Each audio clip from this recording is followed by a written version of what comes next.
Welcome back to PsyberSpace. I'm your host, Leslie Poston. This week, we're talking about a CNN investigation that should have stopped everyone in their tracks, and what it says about women's psychological safety that, for a lot of men, it didn't stop them in their tracks. So, what was actually found? In March, CNN published the results of a months-long investigation into what it called an online rape academy, a network of men using encrypted platforms to coordinate the drugging and sexual assault of their partners, sharing footage of those assaults, and coaching each other on how to avoid detection. The Telegram group at the center of the investigation, called ZZZ, had nearly 1,000 users. Inside it, men from around the world exchanged dosages, discussed which substances left the least trace in a toxicology screen, advertised live streams of unconscious women being harmed for $20 a viewer, and paid in cryptocurrency to remain anonymous. One user claimed to be running a business out of a Spanish enclave in North Africa, selling tasteless, odorless sleeping liquid for $175 a bottle, shipping anywhere in the world. His sales pitch was straightforward. Your wife won't feel anything, and your wife won't remember anything. That Telegram group has since been taken down, but Motherless, a U.S.-hosted pornography site that describes itself as a moral-free file host where anything legal is hosted forever, is still fully public and operational, which is where many of these men found each other. It had approximately 62 million visits in February of this year, and the number of visits have only increased month over month since this investigation was released. The website hosts more than 20,000 videos tagged with terms like #passedout and #iCheck, the latter referring to the practice of lifting a sedated woman's eyelids to confirm she's unconscious before or during an assault. Some of those videos have surpassed 50,000 views each. The site is still up. The content is still there and public. This isn't a historical footnote. This is the current situation. For anyone who followed the Dominique Pelicot trial in France, none of the underlying mechanics here are surprising, and that's exactly my point.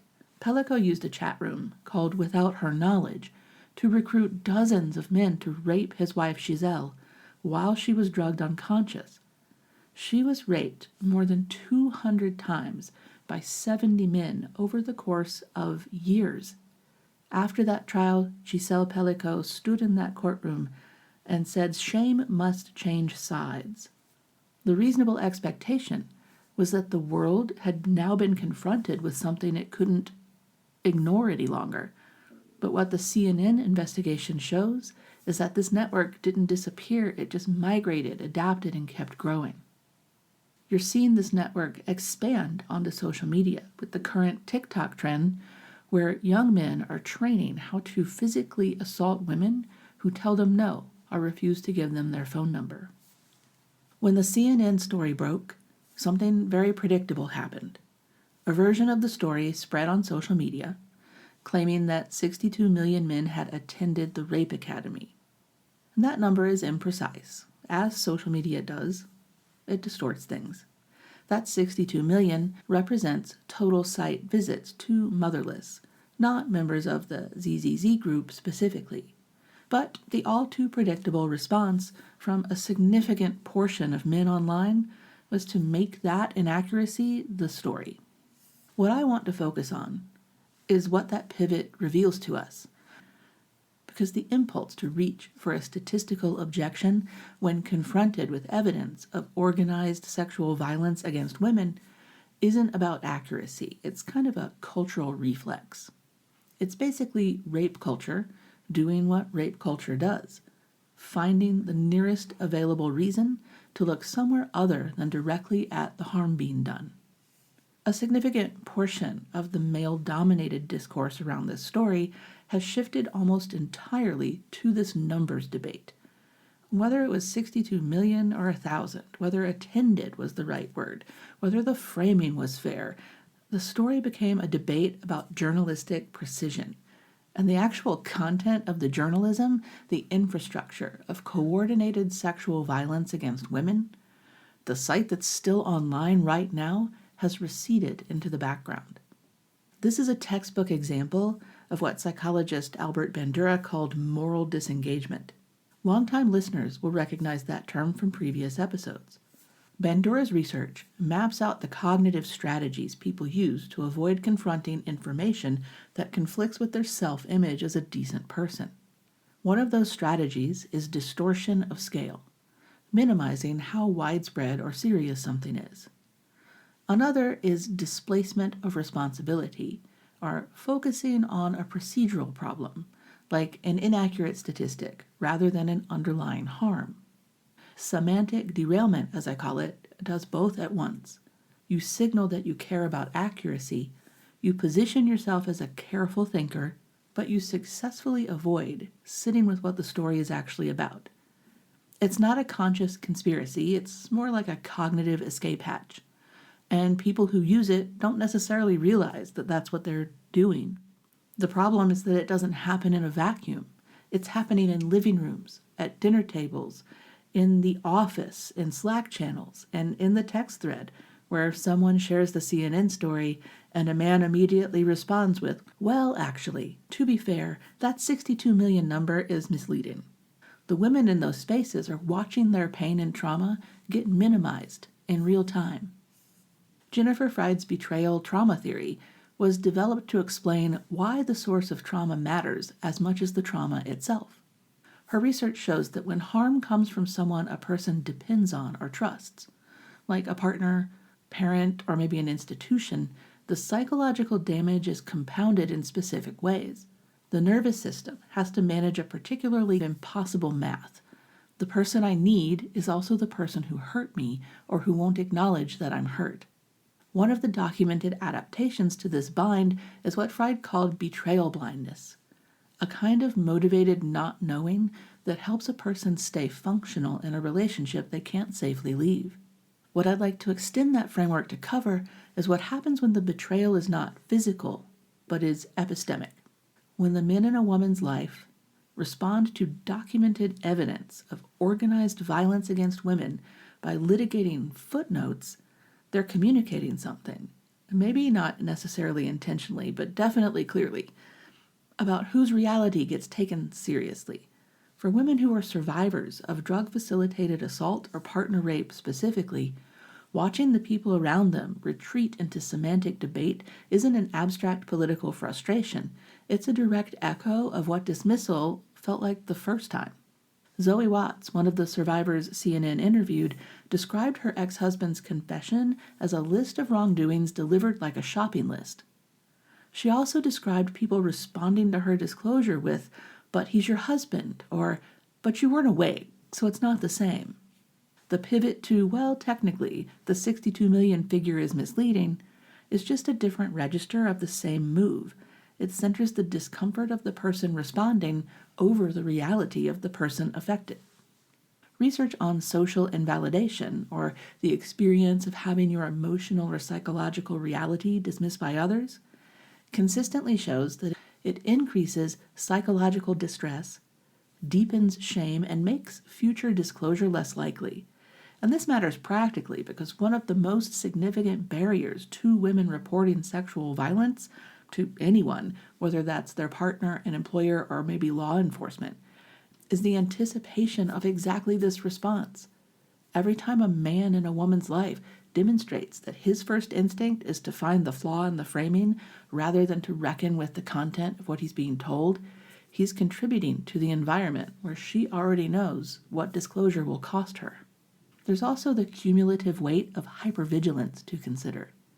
Women who have experienced assault or who live with an ongoing awareness of their own vulnerability expend significant cognitive and emotional resources on assessing safety. They're reading situations, reading people, making constant low-level calculations about who around them is trustworthy. That mental and emotional labor is exhausting and remains largely invisible. A week like this one, where a story about organized assault becomes a discourse about traffic statistics, adds to that load in concrete ways. It's one more data point confirming that the environment is not safe and that the people around you will not necessarily be where you need them to be.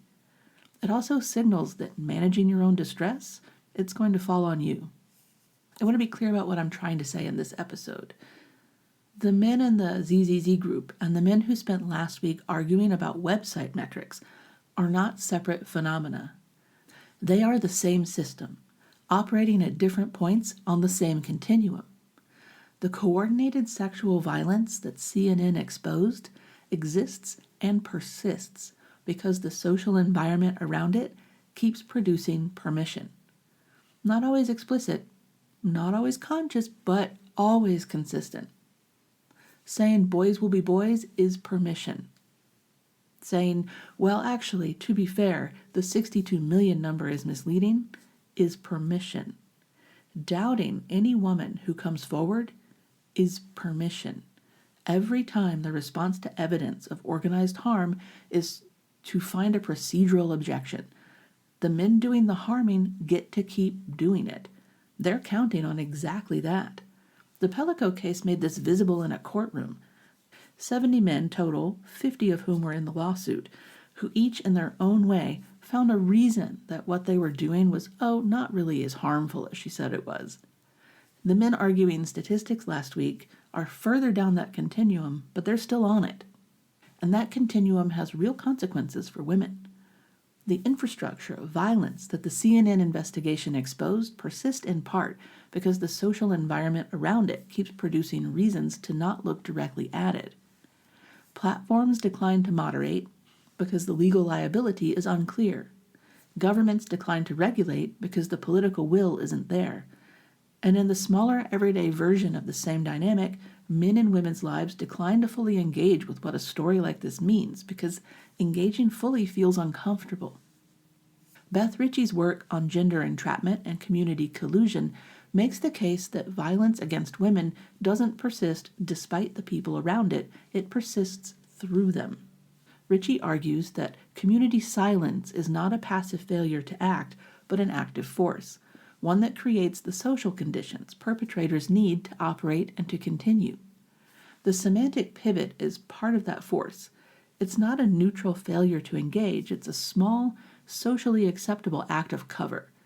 It makes the story manageable, keeps the discomfort contained, and sends a clear signal to anyone paying attention about how much scrutiny this particular kind of harm will actually receive. Perpetrators are not oblivious to that signal, they're relying on it. What a genuine response looks like is actually not that complicated, even if it's uncomfortable. It means sitting with the discomfort long enough to ask what the story means for the women in your life. It means noticing when your first instinct is to fact-check the framing rather than reckon with the substance, and ask yourself what that instinct is protecting you from. It means understanding that the website Motherless is still online and that a woman you know may be living with a man who has visited it, and she may have no idea. Giselle Pelicot said shame must change sides, and I agree. It will take immense and continuous social pressure to make that happen. Thanks for listening to Cyberspace. I'm your host, Leslie Poston.